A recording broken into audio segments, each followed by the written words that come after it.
بسم اللہ الرحمن الرحیم۔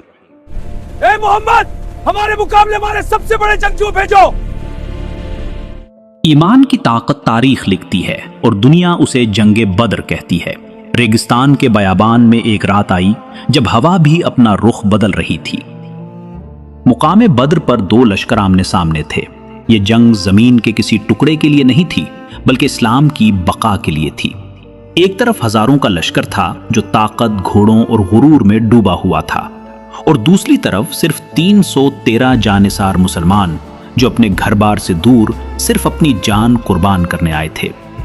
ریگستان کی ریت خاموش تھی، لیکن اس خاموشی کے پیچھے وہ طوفان چھپا تھا جو صدیوں کے ظلم کو ہلا دینے والا تھا۔ یہ وہ رات تھی جب تاریخ اپنا رخ بدلنے کے لیے بے چین تھی۔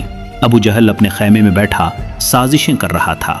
اپنی طاقت کے نشے میں چور یہ مٹھی بھر مسلمان ختم کرنے کا خواب دیکھ رہا تھا۔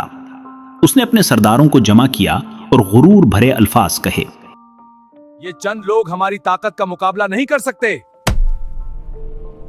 لیکن اسے معلوم نہیں تھا کہ جس کے خلاف وہ لڑ رہا ہے اس کے پاس وہ غیبی قوت ہے جو پہاڑوں کو بھی ریزہ ریزہ کر سکتی ہے۔ جب ساری دنیا سو رہی تھی، صلی اللہ علیہ وسلم اپنے رب کے سامنے گریہ کر رہے تھے۔ آپ کے ہاتھ بلند تھے اور دعا کر رہے تھے، یا اللہ، اگر آج یہ مٹھی بھر لوگ ہلاک ہو گئے تو زمین پر تیرے ذکر کرنے والا کوئی نہ رہے گا۔ یہ دعا زمین پر ایک معجزہ لانے والی تھی جس کا اثر آج بھی محسوس ہوتا ہے۔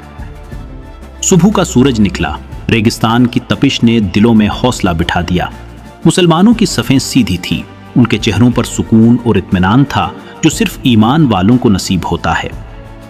دوسری طرف قریش کا لشکر گھوڑوں کی ہنہناہٹ، اونٹوں کی قطاریں اور تلواروں کی جھنکار سے گونج رہا تھا۔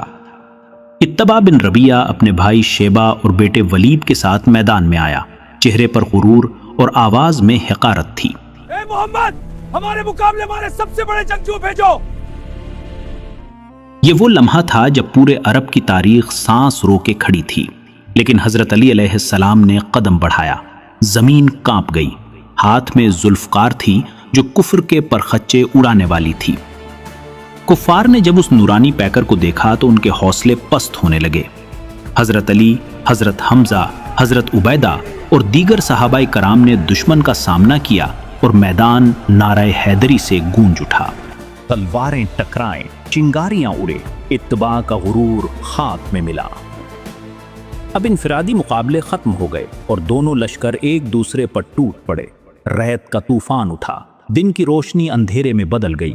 ہر طرف تلواروں کی ٹکر، گھوڑوں کے ٹاپ اور زخمیوں کی چیخیں۔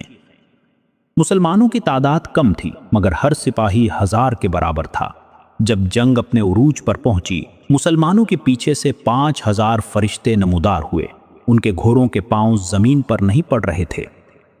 ابو جہل اپنے گھوڑے پر تھا، اسے یقین تھا کہ اس کی تعداد اسے بچا لے گی، لیکن 2 کمسن بھائیوں کے ہاتھوں اس کی موت لکھی جا چکی تھی۔ جب جنگ ختم ہوئی، تپتے ریگستان پر خاموشی چھا گئی۔ 14 خوش نصیب شہید ہوئے اور قریش کے 70 سردار جہنم پہنچ گئے۔ یہ دن صرف ایک جنگ نہیں تھی بلکہ انسانیت کی تقدیر کا سب سے بڑا موڑ تھا۔ یہ ثابت ہوا کہ فتح کا دارومدار تعداد یا ہتھیاروں پر نہیں بلکہ اللہ کی نصرت اور ایمان کی پختگی پر ہے۔ وہ 313 جانثار ایک ایسی روشنی جلائے جس کی روشنی آج بھی ہمارے دلوں کو گرماتی ہے۔ جب تک دنیا قائم ہے، بدر کا یہ پیغام حق کے متلاشیوں کے لیے رہتا ہے۔ اگر تمہارا بھروسہ خالق پر ہے اور تم سچائی کے راستے پر ہو تو کائنات تمہارے ساتھ ہے۔ اگر آپ کو یہ اسلامی داستان پسند آئی تو ہمارے چینل کو سبسکرائب کریں اور بیل آئیکن دبائیں تاکہ آپ کو ہماری ہر نئی اسلامی ڈاکومنٹری فوراً ملے۔ ہم آپ کے لیے تاریخ کے ہر اہم واقعے کو حقیقی جذبات کے ساتھ پیش کرتے رہیں گے۔